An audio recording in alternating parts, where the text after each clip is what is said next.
and welcome to The Straw Hat with Rabbi David Wolkenfeld and Rabbinate Goldie Guy. We are the official podcast of Anshe Shalom B'nai Israel Congregation, an Orthodox synagogue in the Lakeview neighborhood of Chicago, Illinois. So the clocks have not officially changed yet as we are recording this, but they're going to change soon. And even before the clocks change, the sun is setting a great deal earlier than it was setting just, a few weeks ago. It's not really true. The clocks haven't changed yet in America. Clocks have not changed in America. They have changed in Israel. They have changed in Israel, which makes it very hard for people who have friends or family or colleagues in Israel. Very confusing. And it has not changed at a fast. It's 5 minutes a week, whatever, give or take. It's been pretty steady. But it's just all of a sudden, I'm rushing to get ready for Shabbat in a way that was not the case, just like a month or two ago. And then when the clocks change, it'll be really, really urgent. And I think for many years, I found it to be a great inconvenience when we've changed the clocks, as like the winter time, fitting in all of the, like a busy Friday and rushing for an early mincha, back to the shul has been like a real struggle. I've experienced it as a real struggle, and I've come to realize that actually, like every season has its opportunities and its challenges, and maybe this year it's worth emphasizing the opportunities. And so some of those opportunities, as I've been reflecting, anticipating the clock change here and just like experiencing the earlier set of the sun, is that there are like mitzvah opportunities that are available for to children that were not available, or just much harder like a month or two ago. So if you have a child who still has like a bedtime, like you couldn't bring your child to like Havdalah at shul at 8:45 p.m. necessarily, but when Havdalah is 6 o'clock or 5:30, you really can bring that child to Havdalah at shul. And over the years, it's been a wonderful thing, especially in the winter when Shabbat ends earlier, that like kids have come to the shul. We give out glow sticks. And the more glow sticks we give out, the better. The more glow sticks, the sooner we give them out, the sooner we can buy new ones. And it lights up the shul. It's kind of fun. And it's really, really fun. The kids can pretend they're lightsabers. It's really great. Which they do. To me, that just exemplifies the way that like you should just like think creatively about how you want to like take advantage of the change in season to expose your children to like mitzvot that were not available to them before. And that's really, so I want to say more about that, but just not just children, also adults. Like if your life and work schedule means that you really can't get back to shul for Mincha Maariv at 7 p.m. or 8 p.m. because of other responsibilities that you have. Like maybe you can take a break in your day. If you have control over your schedule, you take an afternoon break and you walk over to the shul, like get some fresh air at the end of the day for a 4:30, 5 o'clock Mincha Maariv. I think that there are, if you work in the neighborhood, if you have a little more flexibility in your schedule and maybe you're back at work, logging on to your computer at 7 or 8 p.m., but maybe at 4 or 5 o'clock, maybe you're able to take a little bit of a break to come to shul for Mincha. Or maybe you're picking up your kids around 4:30, and you can bring them over to shul too. Which is such a great idea. Okay, we're back to kids now. There's so much emphasis when it comes to kids and shul on Shabbat morning, and there are like very good reasons for that, which we can talk about a different week. But Shabbat morning is really hard for Lenny because you can't. It's a long service. 4, 5, 6, 7, 8-year-old will be challenged to sit for a 90 or minute tefillah or a 2-hour tefillah or longer than 2-hour tefillah. Torah reading is long, especially for a child's, attention span. Mm-hmm. And, you can't distract them with electronic devices if they need a little bit of distracting. And a kid who can't sit through a 90-minute or a 2-hour Shabbat morning tefillah could really come for a 15-minute, 20-minute Mincha Maariv. It's a way for them to daven with you, to be exposed to the Siddur, to see what our community is about, to meet other people in this community who form this kihila, and to pray with them and see what we do during the week. And there are, to get the opportunity to collect tzedakah, which I think is so sweet. And they take it so seriously when the rabbi or I hand the tzedakah box to a kid to collect charity in shul. And it's lovely. They're involved in an actual mitzvah in shul while everyone else is davening around them. I think it's really, really beautiful. Yeah, and it makes a difference. Like people will it's very hard to, if you have change or some bills in your pocket, Yeah, I'm not one that carries change. I don't carry bills. I don't. Eventually, we have to upgrade our tzedakah can to something that takes some digital tzedakah can. Yeah, so that. But in the meantime, when the kids go around, like it definitely motivates people to give, and it's nice. Adults want to encourage the kids, and the kids want to encourage the adults, and we do raise money that way. That is, the money we raise from the stocking hand does not go for the running of the shul. It goes to poor people who need financial assistance, or to institutions that support Jewish education or poverty relief, and so it does make a difference in that way. Again, it's just to be more flexible and open-minded about like what it means to like educate your child in the life of the shul beyond Shabbat morning. Like there's a long gap between when shul starts Shabbat morning, when groups start. Maybe your kid doesn't like groups, or maybe whatever, their friends aren't there so that 1 week and they don't want to, whatever it might be. Like just you can sidestep that drama, and or in addition you can add to that drama and like bring your kids. Like Shabbos afternoon is a shorter tefillah. There's also Torah reading, but it's only 3 short aliyot instead of 7 long aliyot. Right? That's a way your kid can see Torah reading and see what it's like for how the Torah is read in shul in a much, at a scale that is a little easier, more digestible for a younger child. So, and obviously it's true weekday tefillah as well. So I commend the parents over the years who have taken advantage of this, and I want to encourage like other parents to do so as well. And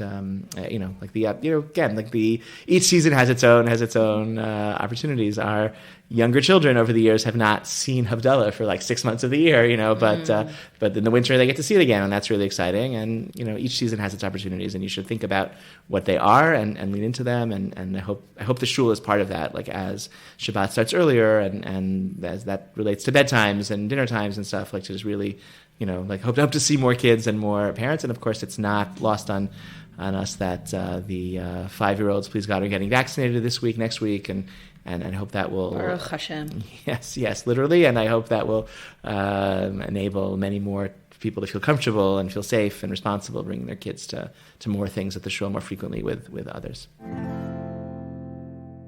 We are launching a middle school Mishnah Club initiative in the coming weeks, and I'm excited about it. It's important, I believe, for children to see from their community that Torah study is something that we don't just do during the school day. Even if we're in Jewish schools, it's something we do not just with our teachers in school. It's something we do with our parents, hopefully. It's something we do with our shul community. It's something we do with other Jewish personalities in our lives, like the religious leadership team of their synagogue, and with their shul friends, not just their school friends. And so I think there's like a lot of I guess those are like the secondary goals, but also like it's like Torah Shabbat is really vast, and there's a lot of Torah to learn. And I think the more... And that Torah learning is a mitzvah, but can also be a really fun hobby, right? Yes. That's the way that you fill your time, right? What do I do with my time I learn Torah? And that's something that's really valuable to state and to exemplify, to say we're going to invest extra time because this is something fun. And there's a lot to learn. Yeah, and rewarding and ennobling and just the a lot to learn piece. I think the nature of Torah as a I don't know, maybe this is true about like other things that people can study as well, but the more you know, the more you're able to know. And yes. Right, I think it's maybe especially true with the like oral Torah, like yes. Mishnah, Gemara. It assumes you know everything else. Like each yes. page of Talmud assumes you know all the rest of the Talmud, right? And which of course is not true for most of us. Certainly not true for any of us when we start learning. So the more exposure one has to different topics and different mesechtot and different like sections, the easier it is to learn anything, right? So. Yeah. Right, and especially in my experience teaching middle school or even high school Gemara, Mishnah, it's about learning repeating structures. And what is this? Even if you don't understand the Hebrew, Mishnah will have common structures. Sugiot have common structures and guiding words. And the more you see them, the more you're not alienated or afraid to unpack a Hebrew text in front of you. It becomes less a bunch of Hebrew words all together on a page, and instead, I recognize that, I know what this text is doing, and I have a guidepost to guide me along, and it helps you, like it's an entryway. So when you see that over and over, it becomes kind of ingrained, and no text is really foreign, and that's kind of the goal, is to say like this is an introduction to being a lifelong learner. This is your language. This is your text, even if you don't speak, like most of us, fluent Aramaic or Hebrew. Yeah. I mean, no one speaks fluent Mishnaic Hebrew, but or fluent Aramaic of the Gemara either. I don't think. No, there are Aramaic speakers in Right. there But it's are, not the. I don't think it's the same. It's not the same. It's not. Sarah once heard somebody like a woman at the Gap talking to her son in Aramaic, and she did a double take. That's phenomenal. There is a big Syrian community, the Syrian Christian community here in the Chicago area. And Oh wow! yeah, there are more native Aramaic speakers. In I know Chicago. they were here. I knew they existed. No, yeah, in Chicago. Sarah heard someone at the Gap in Chicago speaking in Aramaic to her child. I would like to meet them. Yeah. I think they have a church in Skokie or something. It's not. We could. That's very cool. We could arrange a field trip. You say we're just going to sit here and listen to you talk to each other in Aramaic. I would. I don't know if that. Okay. We can follow up that. We can follow up another occasion of that. It is really cool. Yeah. So, but I think it's actually a different dialect of Aramaic than the ancient Babylonian dialect that right. And Gemara that is written. But that is to say, right, when you start to get familiar with those with the Mishnaic structures, with Gemara structures, becomes more intuitive. The more you learn, the more you know, right? But the advantage of having teachers like us guiding you in the Mishnah study is you don't have to just do it by gritting your teeth and plowing through. It's easier when you have someone who's been there before and can hand you the guideposts, right? So that's exactly what this Mishmar, this middle school Mishnah club aims to do. And hopefully it'll be a lot of fun. Yeah. So if you have a middle school child, please reach out to us if we haven't reached out to you already. Which I hope we have, but reach out to us if we haven't. And if you have questions, reach out to us. And I'm really hoping that there's a great group of middle school kids. I'm really excited to learn with them and to spend time with them in the shul and to deepen our relationship and foster their relationship with each other as well. Yeah. To get pizza. We're serving pizza. Yes. So that's also. Big plus. Big plus. So I think the shul has a really important role to play in the religious lives of the children in this community. Thank God we have wonderful day schools that our children attend, and they come in to the shul feeling so positive about their Jewish identity. They're not. It's really incredible. I've been here for a bunch of years. The kids aren't jaded. They're not cynical. They feel so positively about being Jewish, and they feel so positive about learning Torah also. They feel like this is theirs. This is their, inheritance to take possession over. And so it just makes it, even more fun for us. Yeah, super fun. So okay, great. Let's go get it. Let's go figure out what the Torah says. And so I'm looking forward to this starting. So this Sunday is ASBI's Global Day of Jewish Learning event, along with everyone else participating in this global initiative. I don't know if it's actually global. Do you know? Well, it's probably at least the United States and Israel, and probably 1 or 2 locations in Canada. So that definitely counts. I don't know. I haven't checked their website. I think this is Rabbi Steinsaltz's Alva Shalom. This was his project. He thought, let's pick a day in the fall each year where we can really emphasize Torah study as a common source of Jewish identity for Jews all over the world. So I bet there are people in Australia participating and probably some European. I don't know. They really liked Rabbi Steinsaltz in Russia, so I bet there's some. It's probably right. It might be global, but in any event, our Global Day of Jewish Learning event is happening this Sunday, and we're doing something really exciting this year. Well, the theme each year of Global Day also unites each place of learning, each Jewish community center that is participating, and that we're all learning kind of the same Torah, which is a lovely, lovely feeling and the uniting thing. And the theme this year is connection. So we'll have 2 shiurim, one on the theme, one for families called Connection Through Creativity, taught by our very own Molly Jarrett. It'll be wonderful. It'll be fun, hands-on. There'll be arts and crafts. And we'll talk about the creativity that went into the Mishkan and creativity in serving God, and how our service of God actually is right for us to be a creative outlet. God wants our creativity, and we can use that in service of community and God. So that's the family shiur, Connection Through Creativity. And I'll be launching or giving a little taste of my Sunday Talmud shiur. We'll be learning Perek Ben Sora Umora, which is the 8th Perek of Sanhedrin, and which is chock full of amazing sugiot that give practical skills, a bunch of concepts that are really, really commonly discussed throughout the Talmud, basic concepts. My shiur is called Carry On My Wayward Son, because that's the Ben Sora Umora. For those of you who... Right, you get that reference. You do, right? I don't get the reference. Are you really? I don't get the reference. Okay, this is fine. Is this generation? As I've been informed, this is not Kansas's most famous song, but I thought it was like a classic rock thing that everyone knew. Never mind. I'm going to stop assuming that now that it's on the record that I apologize. Has everyone for else assuming that. Has everyone else that you've just shared this I'd title? say I've shared it with 3 people now, including you. I mean, besides Haley. I don't know what Haley had to say, but 3 people. So 1 knows it, and now 2 have not.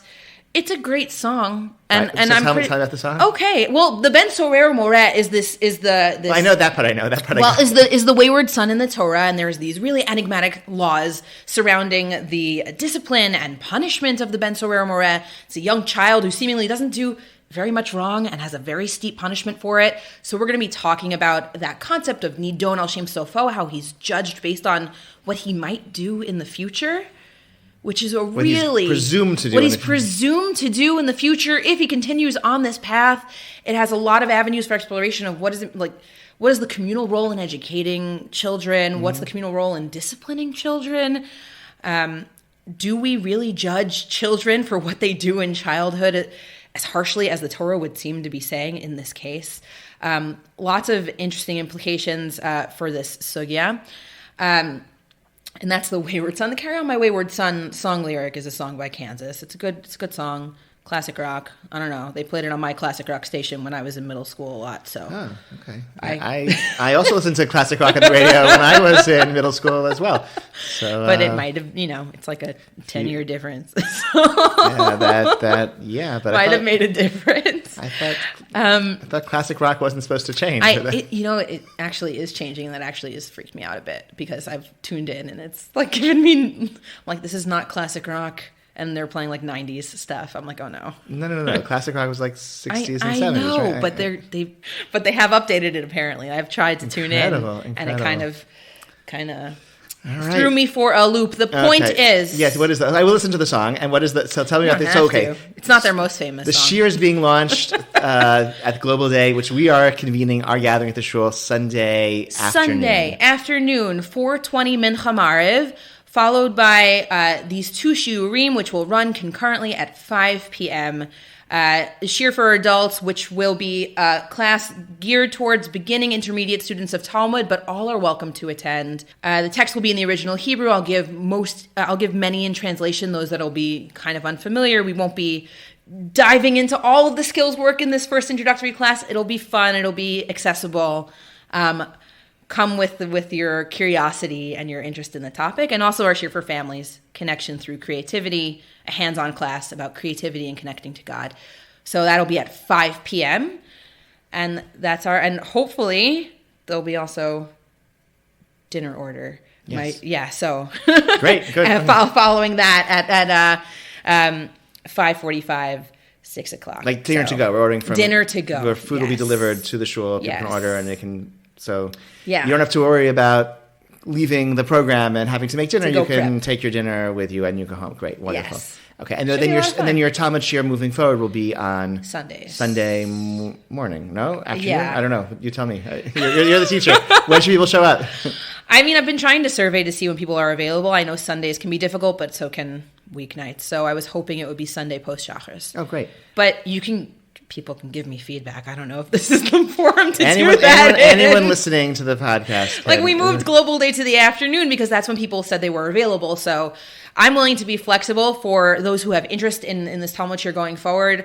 Really, really, really, I live for this. So I will do it. I will run this with whoever is excited to learn Talmud with me. And I'd love to create a cohort that's solid, that we do a bit of long-term learning together. Wonderful. I already know now it'll be the highlight of my week. Please do let me know. The highlight of your week on a Sunday morning leaves you for Sunday. I don't know. My week ends on Wednesday because that's my day off. So understood. Fair enough. Okay. Didn't God rest on Wednesday? Something like that. Oh, okay.